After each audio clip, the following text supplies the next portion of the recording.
Picked up some rib roasts at my local HEB. Now these aren't the prime ones, these are choice. And so getting these out of the package, I can see these got plenty of fat on them. And do a little bit of trimming here. French them up, make them look as nice as possible for presentation. I am going to save that fat and some of that meat that I've cut off for some burgers later. Love a good fatty burger. If you've got a 99% lean burger, you're not really living, are you?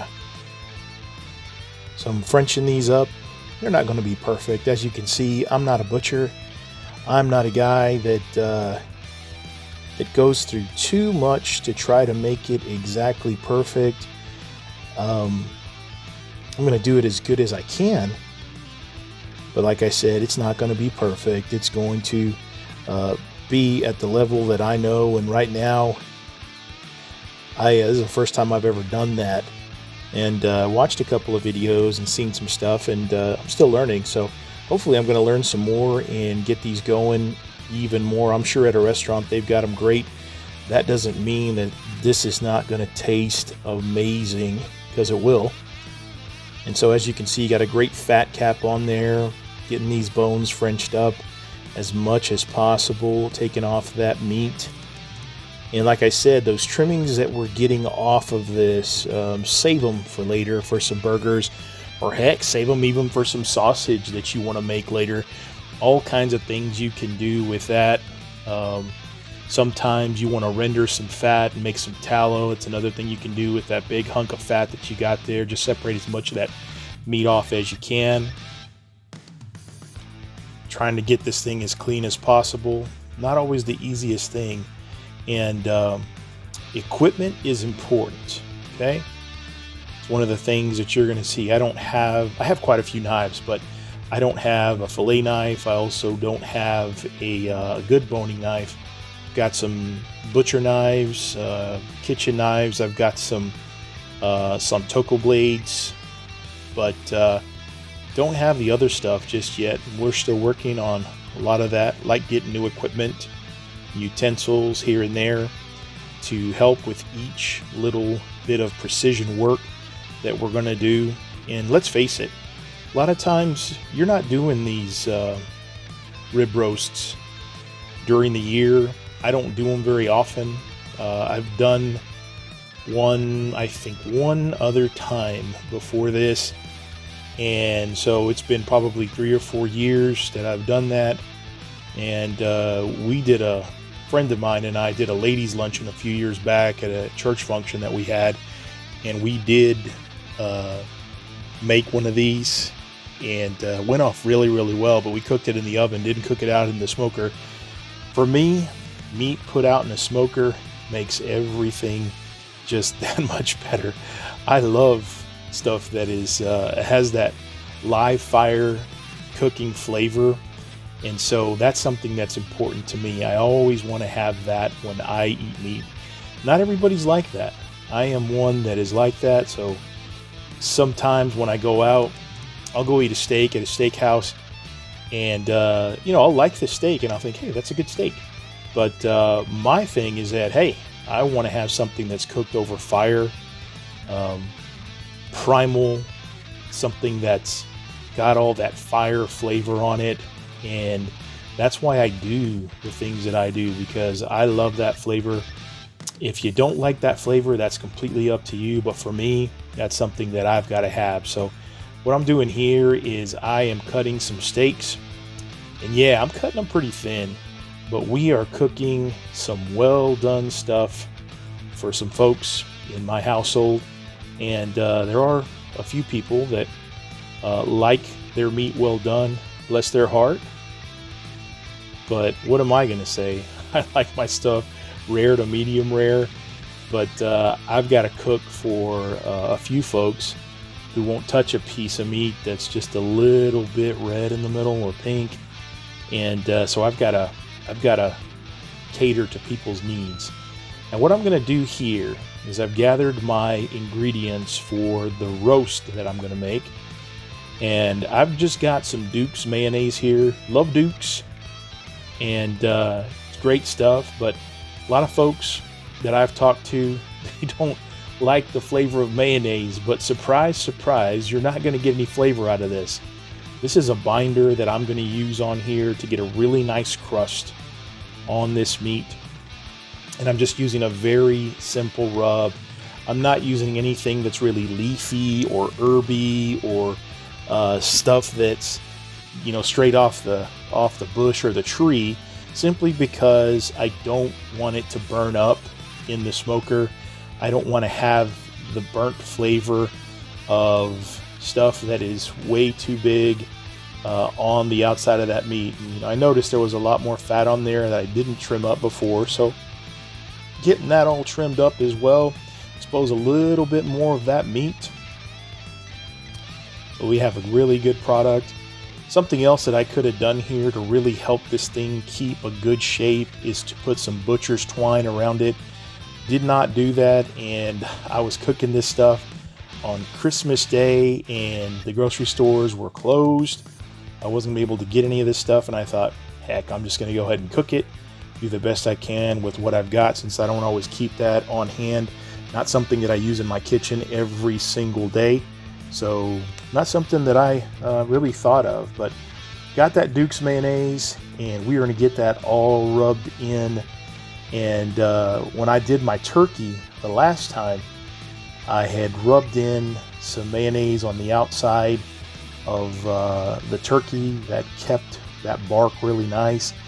And I have done this technique on rib roast before, and also I've done this with a pork tenderloin, and man, oh man, it works. Whether you're cooking at a high temp or you're cooking a little bit lower and slower, the crust that you get on this, as long as you leave it in there and don't start spraying it off, you're going to have a really nice crust. Now this is just my regular brisket rub. I use this on a lot of stuff, and I'm really going to put a lot of this on here because this is a big cut of meat. This thing is going to take it well. You can really season this up and get it going on there and make sure that it's got plenty of flavor on that outside. And so that's what you want to get. On the crust, you want to have that. Now the inside, you're going to get such a great beefy flavor. And like I said, this is not a prime cut.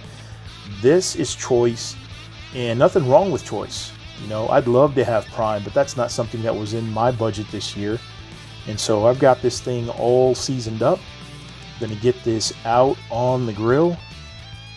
And this is my refurbed char griller Smokin' Pro. Now, this was given to me by a friend, and what I did too is I actually put some silicone around some of the places where I saw smoke leaking, and also put in a smoker gasket around the lid and stuff like that, just to make it a little bit better. Then I've also added another extra pipe that goes all the way down to the grate level so that it will pull smoke across the grates and not straight up into that stack from the right side. And of course, we're using HEB products, that HEB rib steak, HEB oak chips, and I did get some B&B oak lump charcoal for this. Love the flavor of oak.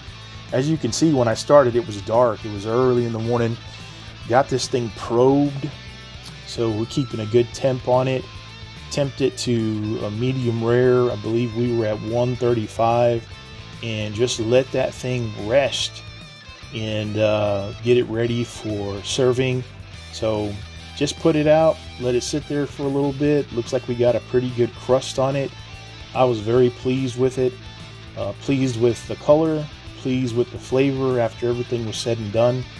Very happy with the inside of that, which you'll see later. But now we've got our steaks, and these are the same kind of roast that we did earlier.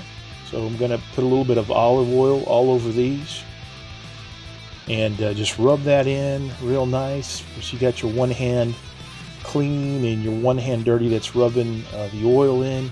And so we're going to get all that rubbed in. And what I like to do is grab my steaks and rub them up against each other so that whatever is excess is all over that, and they kind of spread that oil a little bit out. So that's what I'm going to do here, is just season it up. Got some Uncle Chris's gourmet steak seasoning that you can get there at the local HEB. You can get it at United Supermarkets. You can get it at some Wal-Marts that I've seen. And I am just getting this stuff all over. More olive oil. Rub that in. And we are going to season with some more Uncle Chris's here. If you haven't tried it, give it a try. I love it. You can use any steak seasoning that you like. This is one of the ones that we enjoy. Family loves this stuff. And so got these all there. Plenty of fat. Didn't trim any of that off. Gonna go ahead and just throw it out there. And as I said earlier, I'm not a butcher, so it's not perfect. I'm gonna get this stuff out here and put it in the grill and get everything going. So here we go. Got some smoke rolling. I've got some grill grates on the front, and I've got some cast iron on the back. So what we want to know is, how are we going to cook these steaks out there on the grill grates as well as the cast iron grill, and see where we are. I'm going to do another one of these tests later. I'm going to grab some ribeye steaks, and then I'm going to get it a little bit more even with my heat and fire. This is kind of a little trial run that I did because I had the setup already going. And I've got some great cast iron grates as well as some great grill grates. So as you can see, trying to get these as hot as possible. I've got that lump charcoal in there along with a little bit of wood. Still doing well, and so we're trying to get our marks as best as we can. But I did not get my charcoal and wood all the way across the entire grill area, so a lot of that wasn't covered there, but did manage to get some good grill marks on some of these steaks. And was very surprised the day after I had cooked all this, because there was a lot of meat. With those two big roasts that I had, there was a lot of meat. And the next day when I got up to go and eat lunch, the only thing left was one piece of the rib roast. I don't even think I got to try one of the steaks that I'd made. So it is what it is. And so here we've got our rib roast after resting. That great crust. Like I said, love the color. And so we'll just give it a cut. And for some folks, what I did on here is, you could typically give anyone a whole bone of this meat. But what I did was I cut it up and plated some of it up for some pictures for Instagram. And then I cut it up a little bit more into a little bit thinner pieces, so everybody who wanted to try some could try some. There's probably 2 or 3 people in my home that will eat it the way I eat it, or any of the family that we have that came over that would try it like this, because they've got a well, let's just say there's a stigma attached to eating what they deem as raw meat.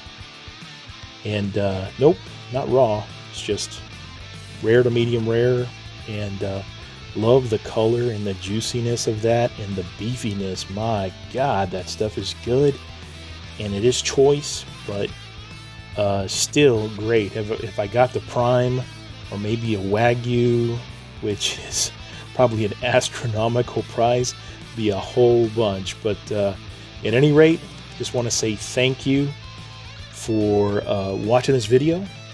Like and subscribe to my channel, and let me know if there's something that you'd like to see. Give me a comment down below and let me know if there's anything that you'd like to see me cook. Don't ask me for a camel because I can't get one here, but I'll try anything I can. You guys have a great day.